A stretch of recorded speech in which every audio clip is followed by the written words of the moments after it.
Shalom. Apa kabar hari ini? Kok masih lemes ya? Apa kabar hari ini?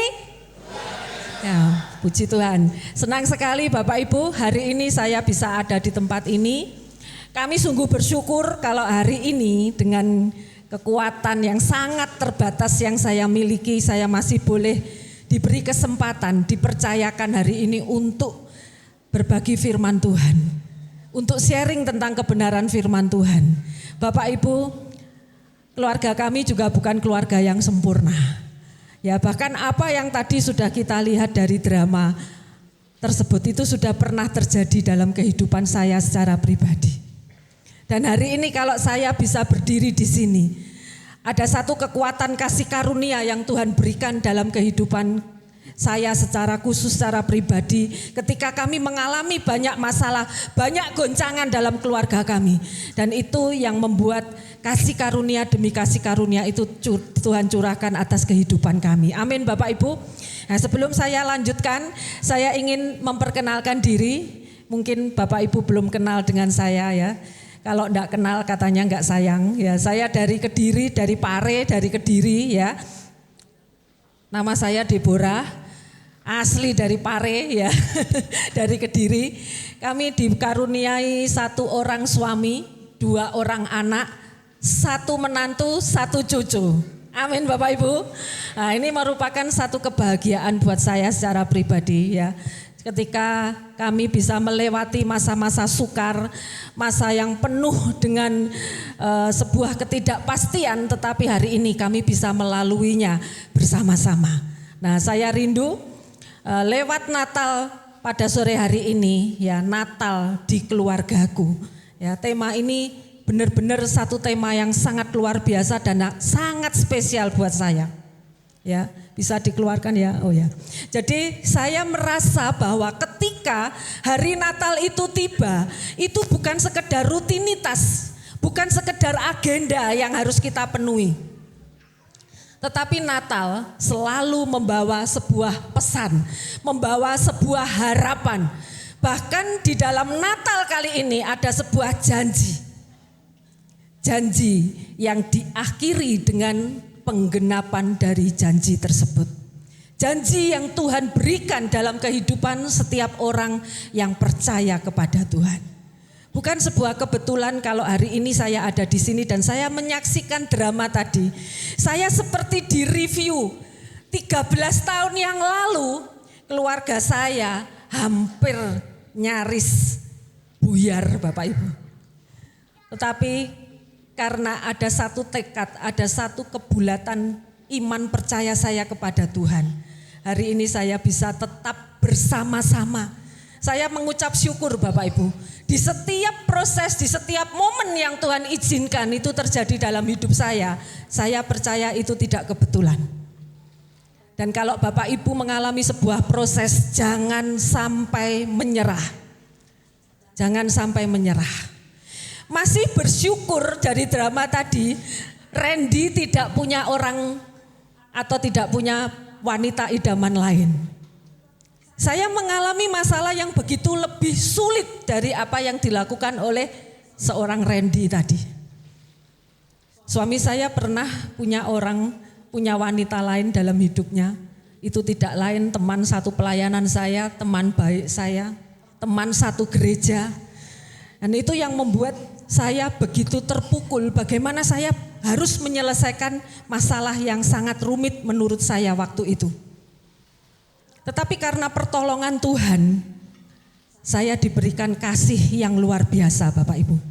Kalau secara kekuatan saya sebagai seorang istri, sebagai seorang manusia biasa, mungkin saya tidak akan mampu untuk memaafkan atau mengampuni suami saya.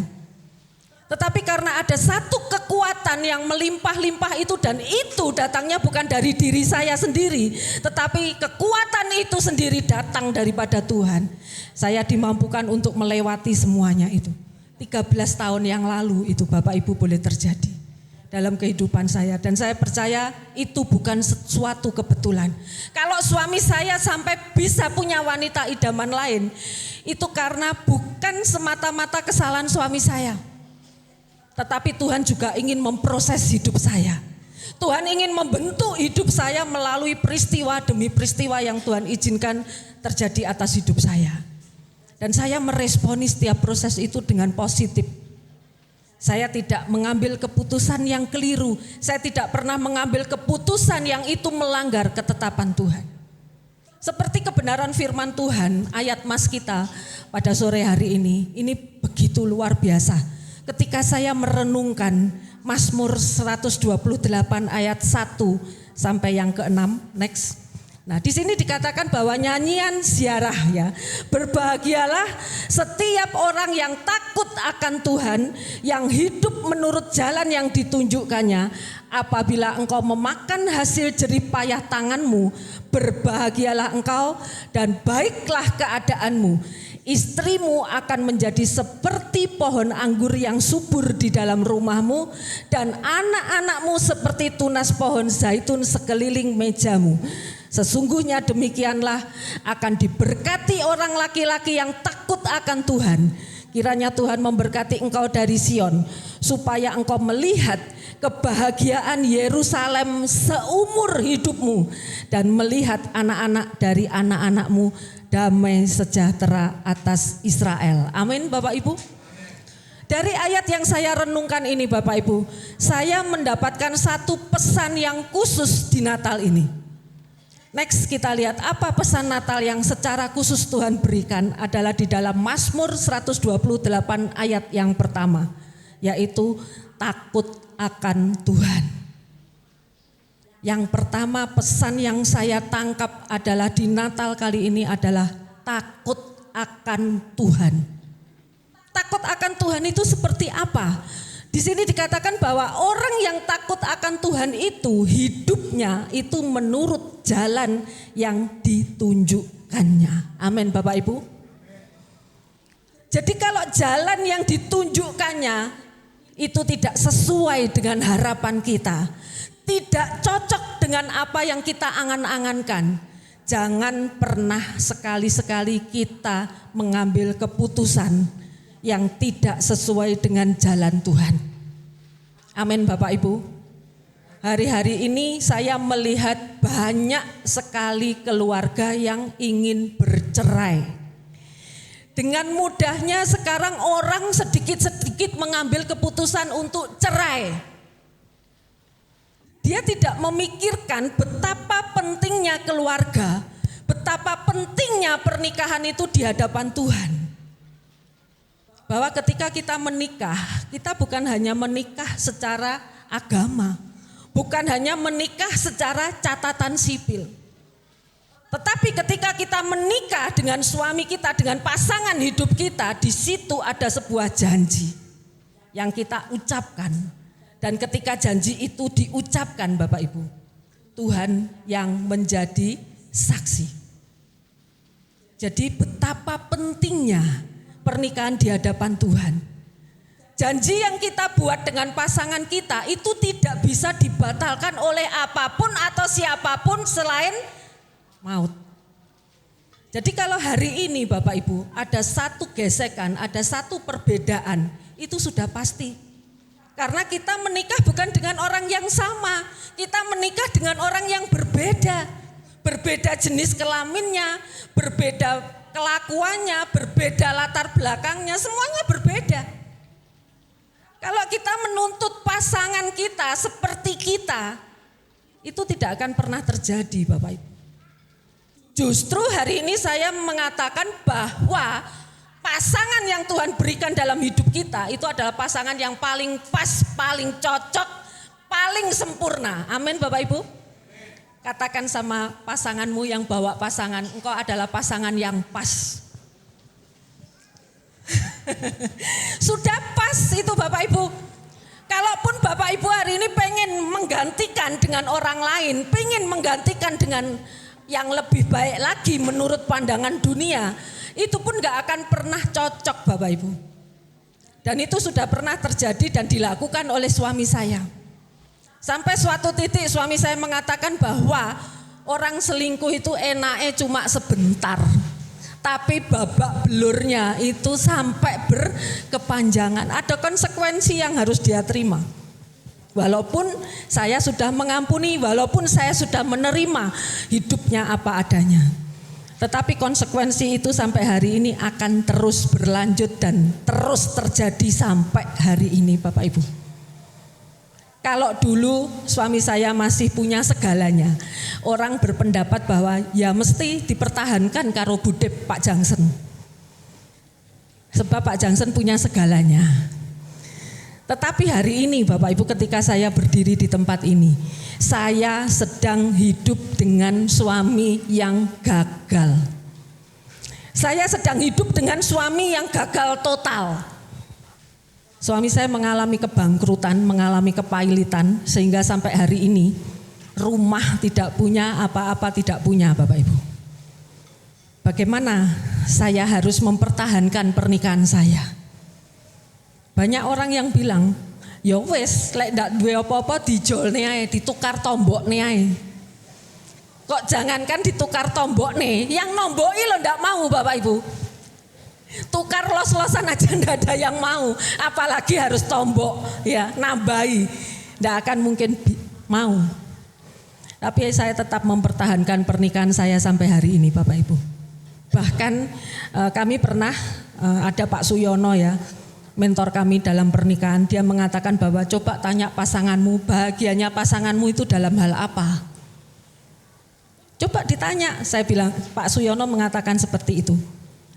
Saya tanya sama suami saya, kok bahagiamu itu dalam hal apa ketika kamu hidup sama aku? Seringkali kita tidak bisa membahagiakan pasangan, seringkali kita memaksakan kehendak kita, padahal itu bukan yang menjadi kesenangan pasangan kita.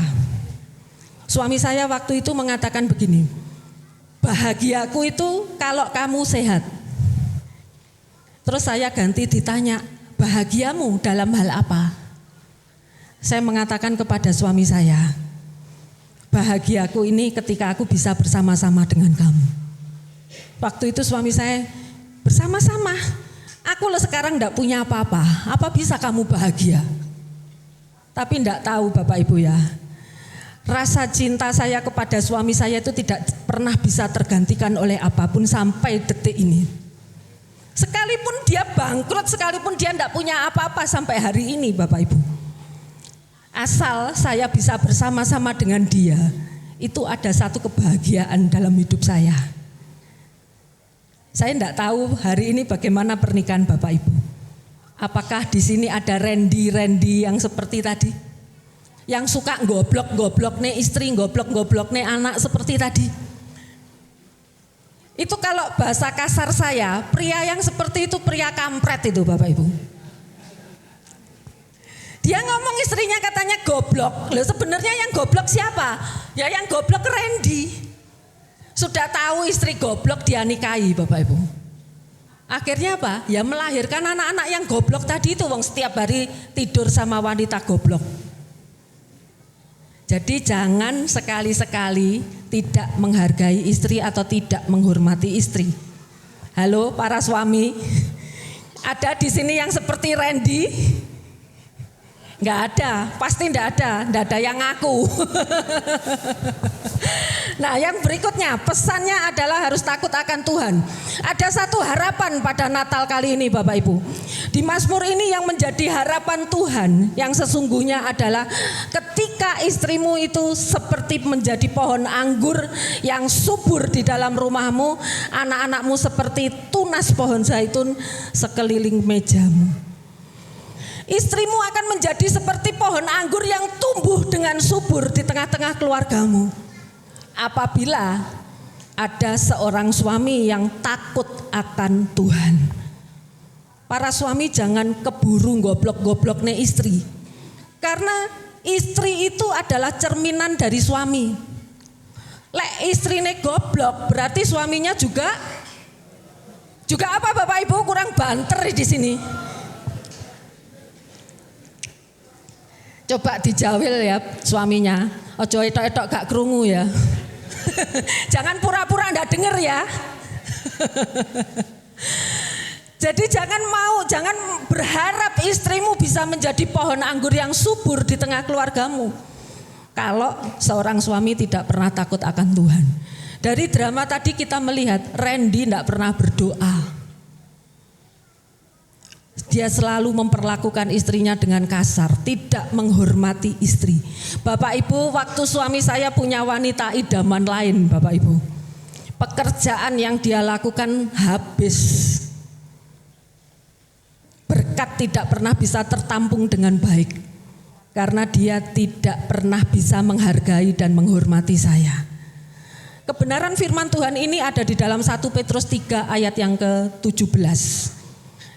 Ya, nanti Bapak Ibu bisa lihat 1 Petrus 3 ayat yang ayat yang ke-7 kalau enggak salah. Jadi suami itu harus hidup bijaksana, menghormati istri. Jadi kalau sampai ada wanita lain, itu berarti suami itu tidak bisa memperlakukan istrinya dengan bijaksana. Dia tidak bisa menempatkan istrinya sebagai teman pewaris dari kasih karunia. Ya, hari ini jangan sepelekan keadaan istrimu.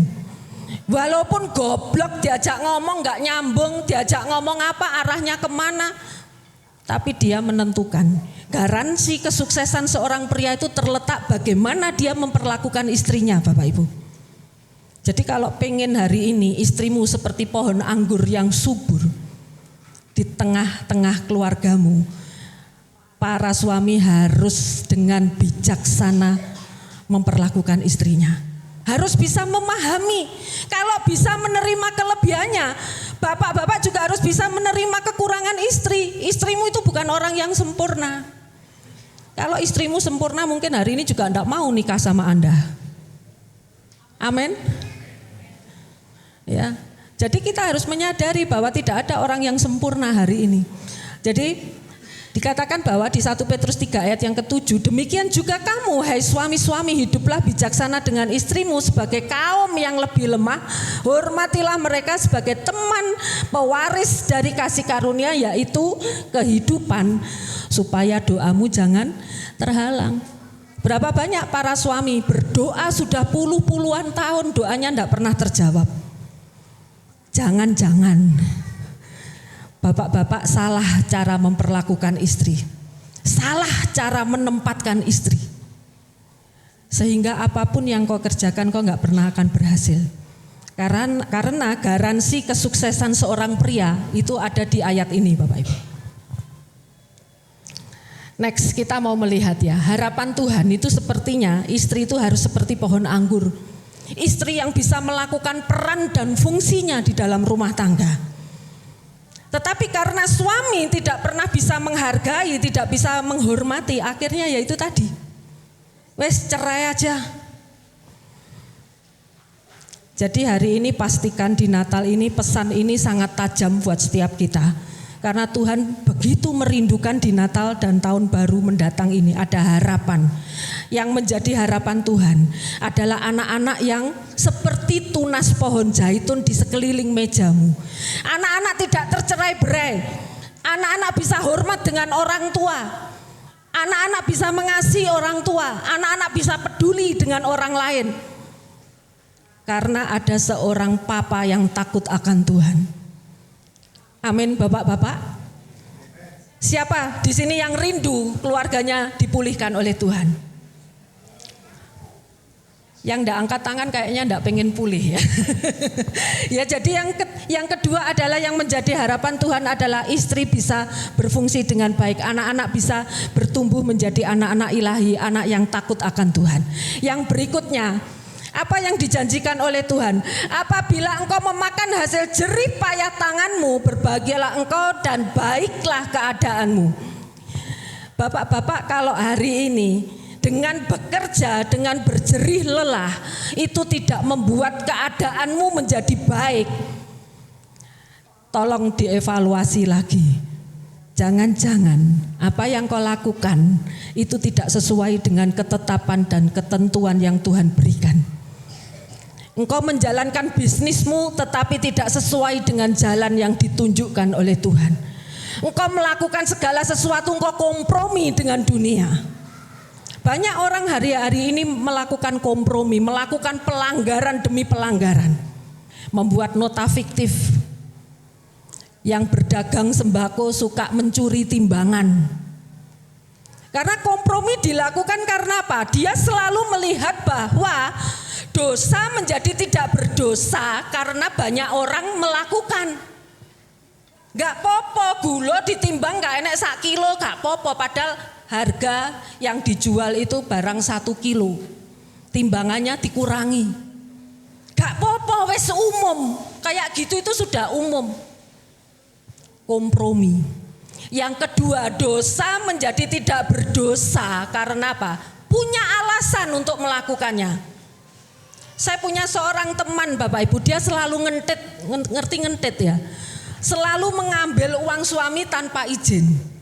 Suatu saat dia nanya sama saya, Bu Dep, kalau saya ngentit uang suami tapi saya gunakan untuk bayar sekolah, untuk bayar cicilan mobil, apakah itu salah?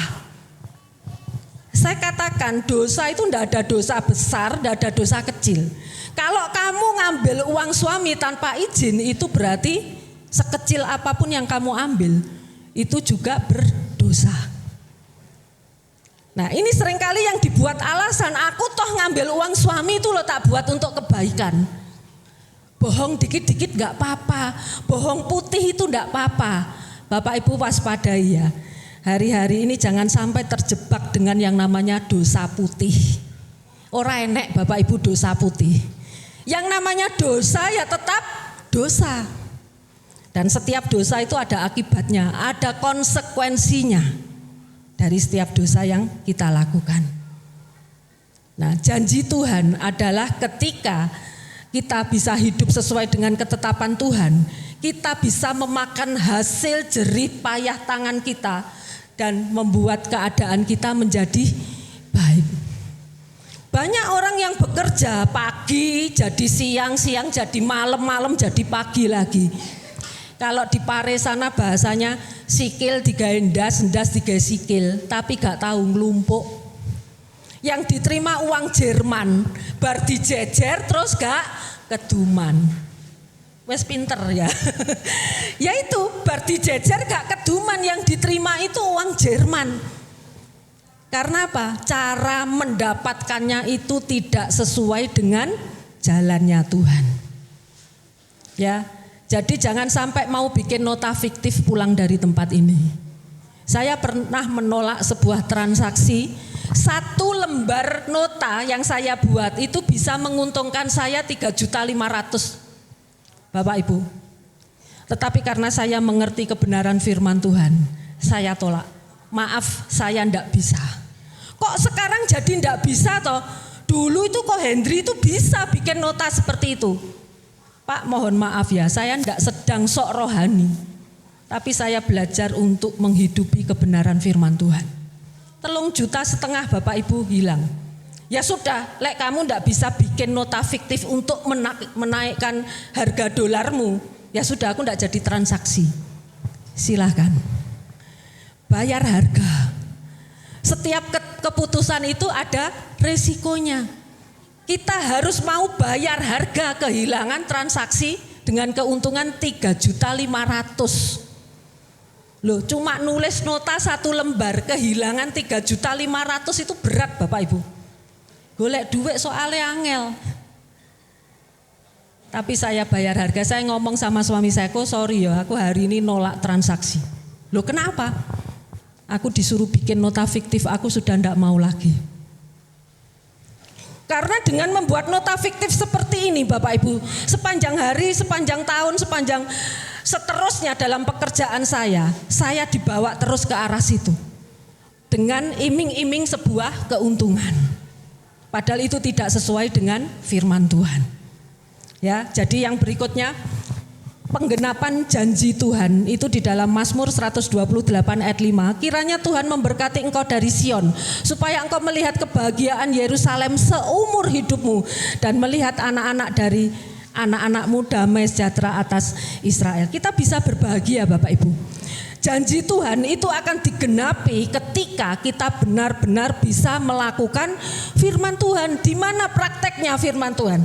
Dalam kehidupan kita sehari-hari. Bukan baiknya itu nek di gereja tok.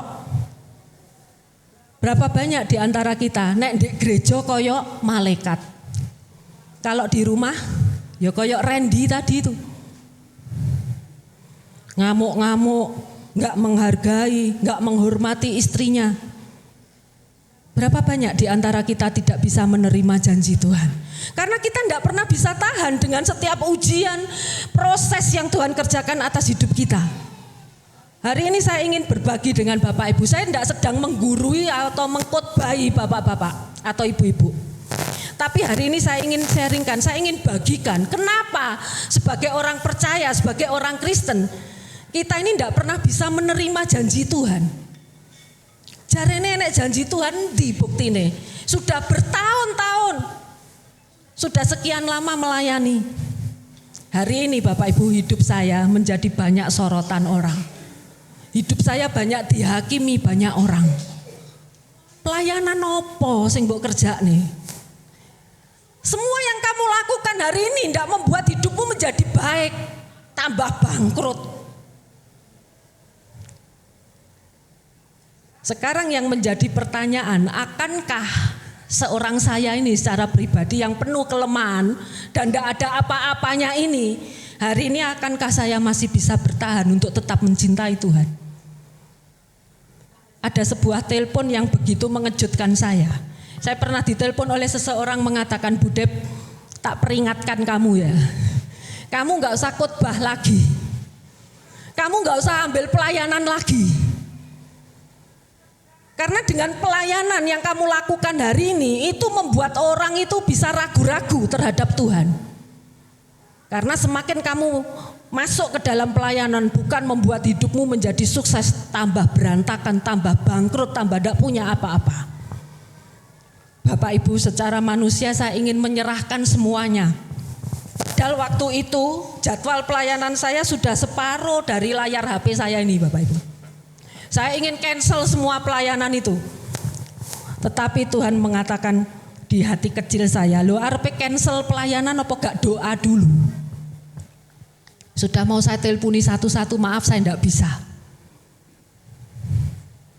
Tapi waktu saya mengambil waktu berdoa sama Tuhan, secara singkat Tuhan ngomong, kamu iki mbocengli. Ngerti ya kata mbocengli Bapak Ibu? Kamu ini gak tahu punya rasa terima kasih. Sudah banyak kebaikanku yang aku berikan kepada kamu.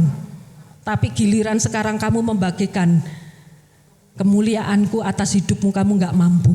Hanya gara-gara hari ini aku belum menjawab persoalan yang terjadi dalam hidupmu. Saya nangis di hadapan Tuhan Bapak Ibu. Makanya sampai detik ini, kalau Tuhan masih memberikan saya lutut yang kuat untuk berdiri di sini, itu bukan karena kekuatan saya. Saya hanya mengandalkan kasih karunia untuk bisa berdiri di sini. Kekuatan saya terbatas Bapak Ibu. Tetapi kalau hari ini Tuhan masih memberikan kekuatan untuk melayani, itu semata-mata karena anugerah yang diberikan oleh Tuhan. Karena saya rindu dalam hidup saya ingin menerima janji Tuhan. Saya ingin membuka mata orang-orang bahwa Tuhan yang saya sembah itu adalah Tuhan yang luar biasa. Bukan Tuhan yang kaleng-kaleng. Bukan Tuhan yang gak bisa melakukan apapun. Tetapi Dia adalah Tuhan yang luar biasa. Amin Bapak Ibu.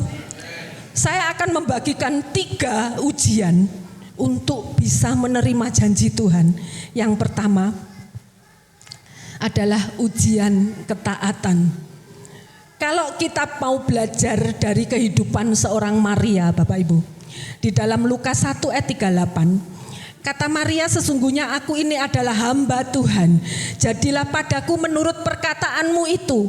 Lalu malaikat itu meninggalkan dia.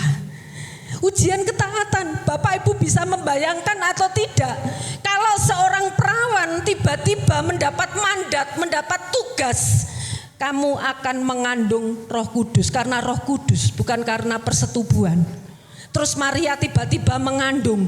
Apa dengan mudah Maria ngomong ke papa mamahnya, "Pah, mah, aku lagi hamil karena Roh Kudus"? Bisa enggak orang percaya seperti itu? Roh Kudus yang mana yang bisa membuat kamu hamil? Bapak Ibu, proses yang saya alami begitu berat, tapi ketika saya melihat ketulusan, ketaatan dari seorang Maria, saya membayangkan betapa berkecamuknya ketika Maria mendapat mandat yang unik ini, Bapak Ibu. Dia seorang perawan yang belum pernah bersetubuh dengan seorang pria. Tiba-tiba dia mendapatkan mandat untuk dia bisa hamil dan melahirkan seorang Mesias. Itu bukan perkara yang mudah. Bagi saya, ini anugerah sekaligus ini juga menjadi masalah. Nah, yang luar biasa, Maria menyetujui mandat itu. Dia menerima karena Maria memiliki hati yang taat. Berapa banyak di antara kita tidak bisa pernah menerima janji Tuhan. Karena ketika di proses yang gak enak, kita gak mau terima itu. Tuhan, aku gak mau, Tuhan sing koyok ngene iki gak mau aku. Aku gak bisa melakukan itu. Bahkan Bapak Ibu, ujian ketaatan itu tidak pernah terjadi satu kali, tidak pernah Bapak Ibu. Ujian ketaatan kita itu dilakukan Tuhan itu berkali-kali Bapak Ibu. Bahkan sampai ada lagunya. Berkali-kali ketaatan itu. Semakin kita tidak taat, semakin ujian itu terus datang dalam hidup kita, Sampai pada satu titik ketaatan itu sudah habis, yang akan kita kerjakan baru Tuhan ngomong, sudah cukup anakku. Sampai pada satu titik ada satu teman saya yang tinggal di Surabaya, melihat proses demi proses yang hari ini saya hadapi. Sampai dalam doanya dia mengatakan, Tuhan cukup, Tuhan cukup. Setiap malam dia berdoa buat saya, buat suami saya. Dia memohonkan kepada Tuhan, Tuhan cukup, Tuhan sudah cukup. Rasanya memang tidak enak Bapak Ibu hidup dalam proses, hidup dalam ketaatan itu benar-benar tidak mudah. Karena ujian ketaatan yang terjadi itu seringkali kita diminta untuk melakukan sesuatu yang sulit, sesuatu yang gak enak, yang di luar nalar kita. Benar-benar di luar nalar Bapak Ibu. Kalau saya sudah melayani Tuhan dengan all out, dengan sepenuh waktu, dengan segenap tenaga yang saya miliki, tetapi yang saya terima itu tidak sesuai dengan harapan saya, dan saya harus menghadapi sebuah kenyataan yang pahit. Saya harus melakukan sesuatu yang sulit. Saya juga harus melakukan yang saya sekiranya tidak mau. Kalau boleh di sini saya tawarkan, gak pernah ada orang yang mau bangkrut, gak pernah ada orang yang mau pailit. Benar Bapak Ibu? Kalau mau saya tawarkan, gak pernah ada orang yang mau melakukan itu. Bahkan yang ketiga, kita harus melakukan yang kita tidak harus. Tuhan, kenapa harus saya? Kenapa kok gak yang lain? Tetapi hari ini kalau proses itu ditujukan kepada saya tahu Tuhan itu bukan Bapak yang tidak mengenal pribadi kita Bapak Ibu. Tuhan itu mengenal persis siapa kita dan Dia tahu kapasitas kita. Gak mungkin lah seorang Yesua itu mau disuruh angkat meja ini. Mungkin gak Christian? Jelas enggak. Karena Dia tahu pasti anaknya gak bisa ngangkat meja ini. Tuhan pun juga seperti itu Bapak Ibu. Dia melihat kalau hari ini masalah ditujukan kepada kita. Bukan Tuhan tidak sayang dengan kita. Bukan Tuhan itu kejam, bukan. Tapi di balik setiap ketaatan yang kita lakukan itu akan ada janji yang Tuhan genapi dalam hidup kita. Ya, ujian ketaatan bukan hanya kejadian satu kali, tapi jika akan mengalami berkali-kali dan saat sudah habis ketaatan yang harus kita taati, di situ Tuhan akan menggenapi janjinya. Karena kalau kita belum taat menurut ukuran Tuhan, ini bukan taat menurut ukuran manusia Bapak Ibu. Kalau kita belum taat menurut pemandangan Tuhan, menurut pemikiran Tuhan, kamu belum taat. pasti ujian ketaatan itu akan terus terjadi dalam kehidupan kita. Sampai pada satu titik ketaatan itu sudah habis, sudah tidak ada yang harus kita kerjakan, baru Tuhan akan menggenapi janjinya. Amin Bapak Ibu. Pesan Natal kali ini cukup tajam untuk saya, juga untuk Bapak Ibu semua yang ada di tempat ini. Karena Tuhan begitu peduli dengan setiap keluarga yang ada di sini. Next, yang berikutnya. Di dalam Kolose 3 ayat 23, apapun juga yang kamu perbuat, perbuatlah dengan segenap hatimu seperti untuk Tuhan dan bukan untuk manusia. Menerima kekurangan istri, lakukan. Bukan untuk manusia, bukan untuk istri. Tapi kalau kita mau melakukan segala sesuatu seperti untuk Tuhan. Next, yang berikutnya. Yang kedua adalah ujian kesepakatan. Saya bisa membayangkan ya seorang Yusuf waktu itu. Ketika tunangannya harus hamil karena Roh Kudus. Saya percaya di hati Yusuf pun dia juga tidak setuju sebenarnya dengan keputusan itu. Bahkan dikatakan di ayat sebelumnya, diam-diam dia ingin menceraikan Maria. Tetapi karena suatu saat sesudah bangun dari tidurnya, Yusuf berbuat seperti yang diperintahkan malaikat Tuhan itu kepadanya. Ia mengambil Maria sebagai istrinya, tetapi tidak bersetubuh dengan dia sampai ia melahirkan anaknya laki-laki, dan Yusuf menamakan dia Yesus. Kesepakatan itu memang tidak mudah untuk dilakukan. Musuh dari kesepakatan itu adalah keegoisan. Musuh dari kesepakatan itu adalah pendapat. Anak saya yang terakhir itu benar-benar tidak sepakat dengan papanya ketika papanya bilang, Martinus, kalau naik sepeda motor itu jangan kenceng-kenceng karena kamu sudah pernah kecelakaan dan kepalamu itu loh sudah pernah pecah. Ngeyel Bapak Ibu. Loh yo ndelok jalure, pas nek jalure sepi yo aku tetep banter. Tidak sepakat. Akhirnya apa yang terjadi ketika tidak sepakat? Kecelakaan lagi. Kemarin baru diperingatkan lagi. Nus, nek numpak sepeda motor ojo banter-banter. Gak sepakat. Aku iso pas mengendarai sepeda motor kecepatan tinggi, aku biasa. Tidak sepakat. Karena merasa dirinya mampu. Yang terjadi apa Bapak Ibu? Kecelakaan lagi. Sudah berapa kali? Sudah berkali-kali dia kecelakaan karena motor. Dan yang terakhir itu terjadi di daerah Pendem Batu, Malang sana Bapak Ibu. Sebenarnya sudah pada jalurnya dia jalan. Tetapi karena ada pengendara atau pemakai pengguna jalan lain nyelonong, motong jalannya, keseret sampai beberapa meter Bapak Ibu. Yang anehnya Bapak Ibu, waktu kecelakaan dia dituduh karena dia nabrak orang itu. Jadi langsung 3 sepeda motor waktu itu keseret beberapa meter seperti itu. Ada satu orang ngomong ke anak saya, Mas, kamu minta rekaman CCTV di SPBU Pendem. Di situ itu biasanya CCTV itu dipasang di jalan yang bisa merekam kondisi jalan waktu itu.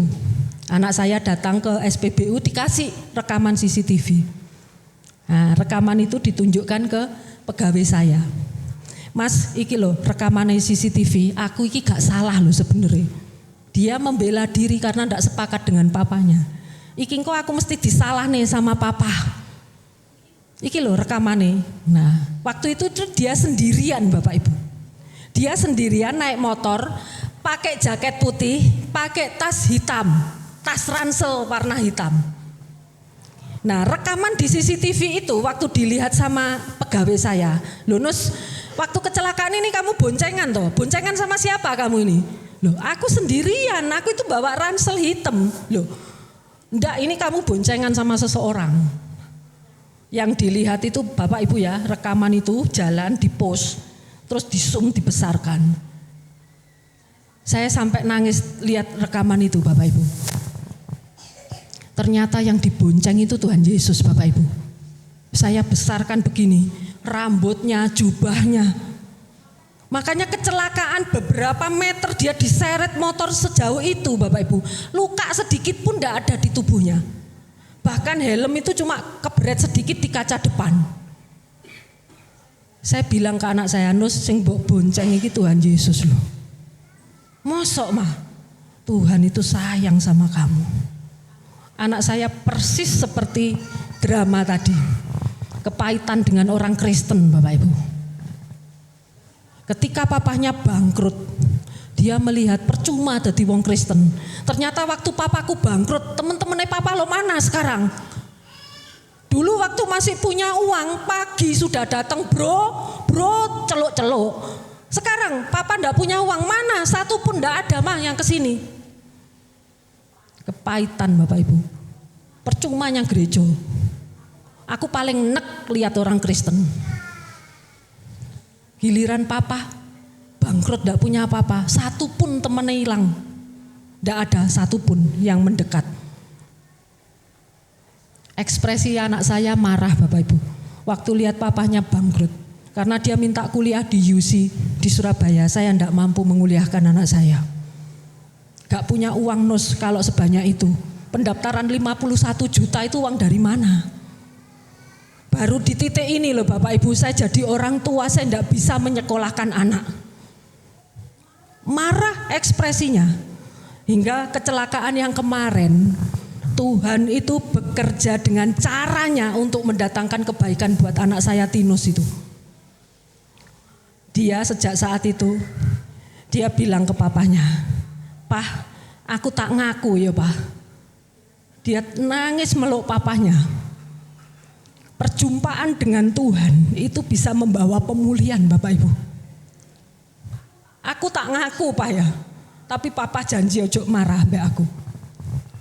Dia seringkali mencuri uang bapaknya. Karena kebelet beli Vespa itu loh Bapak Ibu. Pengen beli Vespa, tiap hari dia mencuri uang papanya. Aku itu sering mencuri uangnya Papa. Saya sampai tidak bisa ngomong Bapak Ibu. Aku naik kumpul sama teman-temanku di Malang itu aku suka dugem Pak. Aku minum minuman keras Pak. Diakui semua Bapak Ibu. Pak tolong doano aku ya Pak. Mulai minggu depan aku mau ke gereja. Amin Bapak Ibu. Lewat kecelakaan yang terakhir itu Bapak Ibu. Secara manusia saya sudah capek, saya sudah lelah Bapak Ibu. Karena masalah yang bertumpuk terus terjadi. Itu membuat saya rasanya sudah kelelahan untuk menghadapi masalah. Tapi karena ada satu pertobatan, di situ saya melihat betapa luar biasanya Tuhan membawa saya, anak saya untuk berubah, untuk bertobat. Dari sekarang Bapak Ibu, ada satu mobil yang kami miliki. Kemarin saya ngomong sama dia, Nus coba kamu ngeplay di Maxim. Tak dadekne super Maxim Bapak Ibu, karena senengannya di jalan. Nah ternyata dia ngurus itu lewat aplikasi itu masuk. Jadi kerjaannya dia sekarang kalau pagi, bangun itu pagi Bapak Ibu. Pernah saya ngintip di kamar itu ternyata bangun itu dia berdoa dulu. Habis itu terus dia mandi. Terus dia menjalankan mobil itu Maxim itu Bapak Ibu. Nyuper Maxim pun malam saya ditelepon, "Mah mobilnya rusak ditabrak truk." Saya sampai gini, walah yo garek merem. Kok yo enek masalah. Wes kuwesel aku Nus. Saya sampai ngomong seperti itu Bapak Ibu. Persis yang saya katakan seperti itu waktu dia telepon saya. Lah kok iso ditabrak truk iki piye ceritane? Lah aku sudah hati-hati loh mah. Truknya ini tetap nabrak aku ya, berarti kan yang enggak fokus dia tuh Bapak Ibu. Karena punya keterbatasan itu tadi. Sampai di satu titik rasanya saya pengen give up Bapak Ibu. Saya ngomong sama suami saya, wes kok aku wis ora kuat ngadepi masalah ini. Terus tiap hari itu ada masalah Bapak Ibu. Bahkan wis garek merem itu saya diadakne masalah lagi. Wis gak ngerti aku. Wis capek. Tapi yang luar biasa, anak saya ini tidak pernah menyerah. Besok dia bangun lagi. Dia kerja lagi Bapak Ibu. Walaupun spion itu sudah potel Bapak Ibu, yang sebelah kanan tuh sampai lepas.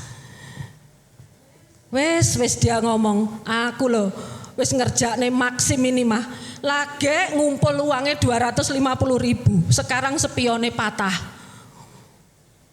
Oh tak leren ya mah. Dia tuh yang ngomong seperti itu Bapak Ibu. Tak mandek kayak aku, tak berhenti.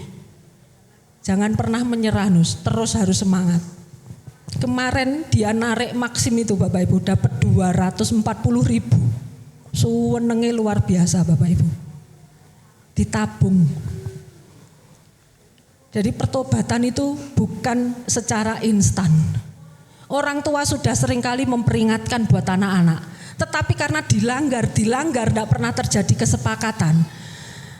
Yaitu tadi, akhirnya tidak menerima janji Tuhan, tidak bisa bahagia hidupnya, tidak membuat baik keadaannya. Karena apa? Alasan tidak sepakat itu karena egois, karena visi yang berbeda, karena komunikasi yang rusak. Ya, jadi tidak sepakat menyebabkan terhambatnya janji Tuhan digenapi. Dan iblis paling suka membuat perpecahan dalam keluarga. Hari ini saya merasakan keluarga itu dalam bidikan iblis Bapak Ibu. Dia sedang mengincar para keluarga-keluarga Kristen. Bagaimana caranya dia bisa menghancurkan keluarga. Karena kalau keluarga hancur Bapak Ibu, maka semuanya akan runtuh. Semuanya yang dibangun itu pasti gagal. Next, kita mau melihat yang berikutnya. Yang ketiga dan yang terakhir ini adalah ujian iman. Ya, Lukas 2 ayat 4 sampai 7. Demikian juga Yusuf pergi dari kota Nazaret di Galilea ke Yudea. Jadi dari Nazaret menuju ke Galilea ke Yudea, ke kota Daud yang bernama Bethlehem, karena ia berasal dari keluarga dan keturunan Daud, supaya didaftarkan bersama-sama dengan Maria, tunangannya yang sedang mengandung. Ketika mereka di situ, tibalah waktunya bagi Maria untuk bersalin, dan ia melahirkan seorang anak laki-laki, anaknya yang sulung. Lalu dibungkusnya dengan lampin dan dibaringkannya di dalam palungan, karena tidak ada tempat bagi mereka di penginapan itu. Masalah lagi, wes bobot besar, karena ini dinyatakan sebentar lagi dia akan bersalin. Dia masih harus membawa Maria. Dikatakan di sini dari kota Nazaret menuju Galilea, menuju ke Bethlehem. Bukan masalah yang mudah. Menanti janji Tuhan dengan iman yang percaya kepada Tuhan itu tidak mudah. Next, kita lihat apa yang terjadi dengan ujian iman ini. Seringkali penggenapan janji Tuhan diuji saat dalam masa penantian. Dalam masa penantian menerima janji Tuhan itu tidak mudah untuk punya iman yang selalu up terus. Next, kita lihat iman kita ini semakin sulit untuk dipertahankan pada saat masa penantian, karena proses yang begitu panjang itu tidak mudah. Untuk tetap bertahan, untuk tetap percaya dengan janji Tuhan itu tidak mudah Bapak Ibu. Makin sulitnya keadaan menjadi pertanda bahwa penggenapan janji Tuhan itu sudah dekat. Lewes jalannya buntu, sudah tidak bisa kemana-mana. Bapak Ibu jangan menyerah. Jangan pernah menyerah Bapak Ibu. Karena justru semakin sulit keadaan yang kita hadapi, wis garek saiti. Sudah tinggal sejengkal lagi kita menerima janji Tuhan. Tetapi pada kenyataannya seringkali waktunya tinggal sedikit, tapi kita atret mundur. Wis aku gak kuat Tuhan. Wis cerai, wis gak tahan aku. Nah ini yang seringkali kita tidak menerima janji Tuhan karena kita selalu menolak dengan kesulitan-kesulitan itu. Nah hari ini kita melihat pada saat masa penantian iman kita ini suka naik turun Bapak Ibu. Benar apa benar Bapak Ibu? Pada saat penantian yang panjang, masa-masa yang gak enak, masa-masa yang sulit, masa-masa dalam tekanan, untuk bisa bertahan, untuk tetap memiliki iman yang up terus, itu tidak mudah Bapak Ibu. Itu butuh perjuangan, gak gampang. Percaya sama Tuhan kalau di depan mata sudah ada, kita ngomong percaya gampang. Sekarang yang kita hadapi kenyataannya solusi tidak ada. Masalah terus datang. Dalam masa penantian perhatikan, iman suka naik turun. Hati kita penuh dengan keraguan. Jane Tuhan ki enek apa ora? Pernah Bapak Ibu ada di titik itu? Saya bersyukur sampai detik ini saya tidak pernah berpikir bahwa Tuhan ki enek apa gak ya. Tapi dari setiap kejadian kecil setiap hari yang saya alami itu adalah Tuhan. Karena Tuhan itu memperhatikan kehidupan saya secara pribadi itu dari hal yang kecil Bapak Ibu. Sekarang ini yang kami tempati itu adalah kantor miliknya Pemkot. Karena ini tidak ada sertifikat, kami hanya bisa menempati tempat itu 1 bulan bayar 325.000. Karena kantor ini sudah lama tidak ditempati, yang lantai 2 itu sudah rusak parah Bapak Ibu. Itu kalau hujan kayak tadi itu pasti sudah jadi lautan kantor saya. Dari lantai 2 karena gentengnya banyak yang pecah pasti airnya turun ke bawah. Wis gak duwe omah, cuma 1. Mau bangun lagi yang di lantai 2 wis ora enek duwike Bapak Ibu. Apa yang saya lakukan Bapak Ibu? Dalam masa penantian ini saya berdoa sama Tuhan. Tuhan, ini sudah masuk bulan 12. Kalau Tuhan mau kasih curah hujan yang lebat di kota lain silahkan Tuhan. Tapi tolong Tuhan, untuk Kediri secara khusus Tuhan, gerimis tok ae Tuhan. Doa yang saya naikkan karena saya hanya berserah kepada Tuhan Bapak Ibu. Tolong gremes tok Tuhan. Kalau gremes itu sudah mulai besar-besar, saya berdoa di hati saya, Tuhan, ojo lali loh Tuhan. Gerimis saya Tuhan. Nek kalaupun lebat, ojo suwi-suwi Tuhan. Dan benar Bapak Ibu, saya bisa bertahan di situasi itu hampir setengah tahun Bapak Ibu. Sampai tetangga saya bilang, Kediri ki saiki panase ngalang-alai Surabaya. Ngomong sama saya seperti itu saya guyu Bapak Ibu dalam hati. Lah memang aku sing jaluk untuk ndak hujan. Sekarang dia sambat panase ngalang-alai Surabaya. Tuhan itu baik Bapak Ibu. Pada saat saya lapar, saya cuma ngomong sama pegawai saya, "Weh, ya mene kok wis luwe ya." Tidak ada 10 menit setelah saya ngomong, ada orang yang datang, "Tante, ini disuruh mama 1000 harinya nenek." Ada orang yang kirim makanan.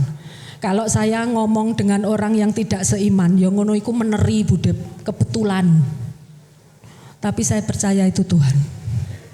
Amin Bapak Ibu. Masa penantian ini kita digoncang iman kita. Masih percaya enggak? Jiwa yang gelisah. Ini yang terjadi dalam masa penantian, ya. Karena kita harus tetap percaya bahwa janji Tuhan itu akan digenapi dalam hidup kita. Next yang berikutnya. Di balik setiap ujian ada kemenangan. Amin Bapak Ibu. Ya, pastikan di hari Natal ini bukan sekedar kita tahu bahwa Natal itu memperingati kelahiran Yesus. Tapi ada pesan, ada harapan, ada janji yang diberikan Tuhan dalam keluarga kita. Ya, saya mengundang pemain musik sudah standby ya, pemuji bisa membantu saya untuk menyanyikan sebuah pujian. Sekalipun hari ini mungkin Bapak Ibu melihat belum ada jalan keluar. Sekalipun hari ini Bapak Ibu melihat belum ada solusi yang diberikan oleh Tuhan. Tetaplah percaya, tetaplah mengambil sebuah keputusan untuk Bapak Ibu memilih tetap setia. Saya jemput Bapak Ibu bisa bangkit berdiri. Meskipun Tuhan tak menolongku, meskipun duri dalam dagingku, ku tetap memilih untuk percaya dan mengucap syukur.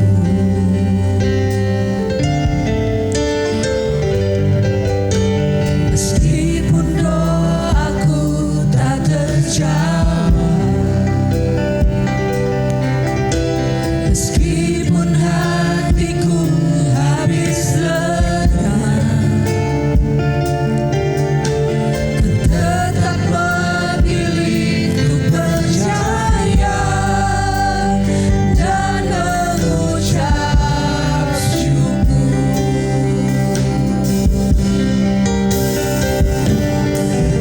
Berkali-kali kau menolong, berkali-kali kau kuatkan, dalam rasa sakit Engkau ada, Yesus setia.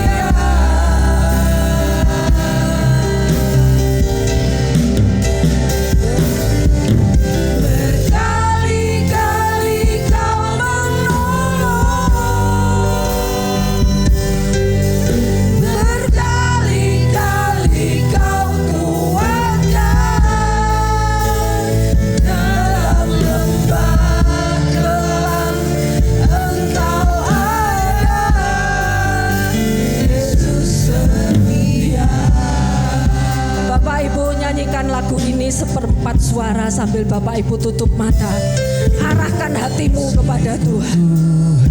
Jangan pernah engkau salah paham dengan Tuhan. Jangan pernah engkau marah dengan Tuhan. Sekalipun hari ini engkau belum melihat jalan keluar, mungkin rasanya itu menyakitkan hatimu. Mungkin kau merasa kecewa dengan Tuhan. Tetapi pastikan Bapak Ibu mengingat kembali kebaikan Tuhan. Ternyata sudah berkali-kali Tuhan menolong. Bukan hanya satu kali Tuhan menolong, tetapi sudah berkali-kali Tuhan menolong Bapak Ibu. Meskipun hatiku habis, Mungkin masalahmu hari ini rasanya seperti duri dalam daging, tetap tetapi pastikan di hari Natal ini Bapak Ibu memilih untuk tetap percaya kepada Tuhan. Bulatkan iman percayamu Bapak Ibu kepada Tuhan, bahwa kalau Tuhan berjanji, Dia tidak akan melupakan janjinya. Kalau Tuhan berjanji Tuhan akan menolong, Dia pasti menolong kita. Pastikan itu. Bapak Ibu pulang dari tempat ini, pastikan percaya bahwa di setiap rasa sakitmu Tuhan ada. Itu artinya Tuhan hadir di setiap musim hidupmu. Dia tidak pernah meninggalkan kau, karena sudah berkali-kali Tuhan menolong. Berkali-kali Tuhan memberikan kekuatan kepada kita. Jadi hari ini kalau kau bisa hadir di tempat ini, itu bukan kekuatanmu, tapi itu adalah kekuatan yang diberikan oleh Tuhan dalam hidupmu. Terima kasih Tuhan. Terima kasih untuk firman-Mu. Terima kasih untuk kehadiran-Mu malam hari ini. Terima kasih untuk anak-anak-Mu yang sedang meluangkan waktunya ada di tempat ini. Karena kami sadar sudah berkali-kali Engkau menolong hidup kami. Sudah berkali-kali Engkau memberikan kekuatan dalam hidup kami. Kekuatan kami terbatas Tuhan. Bapak Ibu yang hari ini Kau membutuhkan pertolongan Tuhan, Kau bisa angkat tangan kananmu di hadapan Tuhan. Tuhan, aku bukan siapa-siapa Tuhan. Tanpa Engkau aku tidak ada apa-apanya. Kalau sore hari ini Engkau ada di tempat ini, itu sungguh bukan karena kekuatanmu, itu karena kekuatan yang berlimpah-limpah yang datangnya dari Tuhan sendiri. Bapak Ibu, jangan pernah menyerah,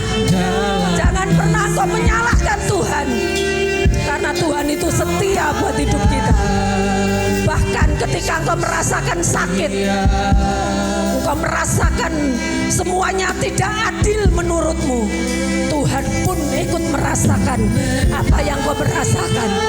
Bahkan Tuhan memberikan kekuatan yang baru untuk engkau bertahan. Tahun 2025 kita tidak pernah tahu apa yang akan terjadi. Tetapi malam hari ini ambil sebuah komitmen.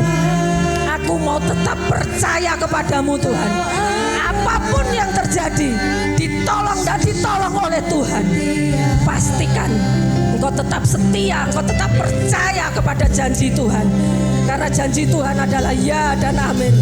Dan biarlah Natal kali ini benar-benar Natal di keluargamu dan di keluargaku. Kalau yang lalu Tuhan sudah tolong, malam hari ini tidak terkecuali yang kau yang hadir, kau yang angkat tangan, Tuhan melihat setiap tekanan, setiap luka yang ada dalam hidupmu. Dia menjanjikan bahwa di tahun-tahun mendatang akan menjadi baik keadaanmu karena Tuhan menyertai engkau. Terima kasih Tuhan. Terima kasih Roh Kudus. Sempurnakan firman-Mu. Hamba-Mu terbatas menyampaikan firman-Mu malam hari ini. Tapi biarlah Roh Kudus yang akan sempurnakan itu. Terima kasih Bapa. Terima kasih untuk kekuatan yang baru. Terima kasih untuk kehadiran-Mu di tempat ini. Terima kasih Kau sudah lahir dalam hidup kami, dalam keluarga kami. Malam hari ini Engkau yang sakit Engkau akan disembuhkan oleh Tuhan. Engkau yang lemah Engkau akan dikuatkan oleh Tuhan. Engkau yang mengalami jalan buntu, Tuhan akan bukakan jalan itu. Engkau yang kesulitan mendapatkan pekerjaan, Tuhan akan sediakan. Tuhan, Kau melihat hati anak-anak-Mu yang ada di tempat ini. Setiap tangan yang terangkat, Tuhan tahu. Setiap tangan yang terangkat itu menandakan bahwa mereka tidak sanggup menghadapi semuanya sendiri. Mereka butuh Engkau Tuhan. Kuatkan jemaat-Mu yang ada di tempat ini. Kuatkan. Lewat proses mereka boleh mengalami Engkau. Lewat proses mereka boleh mengalami perjumpaan dengan Engkau. Mengalami pemulihan. Bahkan mengalami lawatan yang luar biasa. Terima kasih Bapa. Terima kasih Roh Kudus. Kita pujikan refnya saja. Waktu saya selanjutnya saya kembalikan kepada yang bertugas. Nanti akan ditutup dalam doa oleh Pendeta Yakub Santoso bersama dengan doa syafaat. Saya persilakan.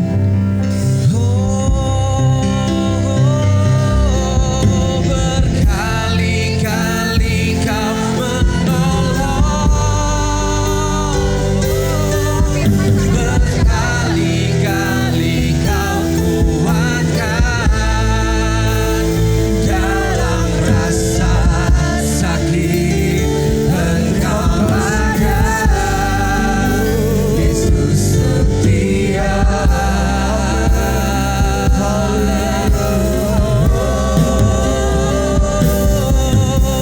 Berkali-kali Kau menolong, berkali-kali Kau kuatkan dalam lembah kelam. Engkau ada, Yesus setia. Haleluya, haleluya, haleluya, haleluya, haleluya. Sungguh benar Tuhan, Engkau berkali-kali menolong buat kami. Tidak sejengkal pun Engkau tinggalkan di dalam kehidupan kami. Kami bangga dan kami bersyukur memiliki Allah seperti-Mu. Karena kami tahu Tuhan, Engkau telah hadir dalam kehidupan kami. Kau datang menyelamatkan kehidupan kami. Asalkan kami memiliki hidup takut, taat, sehingga setiap janji-Mu ya dan amin itu selalu nyata di dalam kehidupan kami. Oleh karena itu Tuhan, firman-Mu sudah kami dengar. Meskipun hamba-Mu sudah berhenti berbicara, tetapi bila Roh Kudus-Mu turun atas setiap pribadi kami akan lakukan hidup kami sesuai dengan firman-Mu, supaya keluarga kami, boleh menjadi garam dan terang dunia, supaya keluarga kami bisa menjadi saksi seperti-Mu ya Tuhan. Karena itu merupakan satu harapan kami, sukacita kami lewat kelahiran-Mu atas kehidupan kami. Terima kasih Bapa, memberkati hamba-Mu yang telah menyampaikan kebenaran firman-Mu. Tuhan, pakai lebih hari lebih dahsyat pengurapan daripada Tuhan, sehingga setiap pelayanannya, karunia-karunia yang Tuhan berikan kepada hamba-Mu, Tuhan akan pakai lebih dahsyat dan luar biasa, memberkati di dalam rumah tangganya, memberkati dalam usaha bisnisnya, sehingga setiap apapun yang dikerjakan Tuhan, semuanya untuk kemuliaan dan kemuliaan nama Tuhan. Bapa, pada malam hari ini Tuhan, kami bersatu hati bersama umat-umat-Mu Tuhan, menyerahkan bangsa kami, khususnya bangsa Indonesia yang kami cintai. Kami yakin percaya ada umat-umat-Mu yang berseru pada malam hari ini, supaya bangsa Indonesia ini penuh akan kemuliaan. Biarlah bangsa Indonesia ini penuh damai sejahtera ya Tuhan. Oleh karena itu Tuhan, kami serahkan bangsa ini ke dalam tangan Engkau, karena kami tahu Tuhan, Engkaulah empunya kerajaan buat bumi ini Tuhan. Engkaulah milik kami buat bumi ini Tuhan. Oleh karena itu Tuhan, biarlah bangsa kami ini yang kami miliki ini Tuhan, biarlah tetap ada di dalam penyertaan Tuhan. Biarlah bangsa yang kami punya ini Tuhan tetap ada di dalam kemuliaan dan kemuliaan-Mu. Oleh karena itu Tuhan, pakailah aparat yang ada, mulai dari Bapak Presiden, Wakil Presiden, Gubernur, Wakil Gubernur, Bupati, Wakil Bupati, Kecamatan, bahkan sampai Kepala Desa, RT, RW, kami serahkan mereka ke dalam tangan Engkau.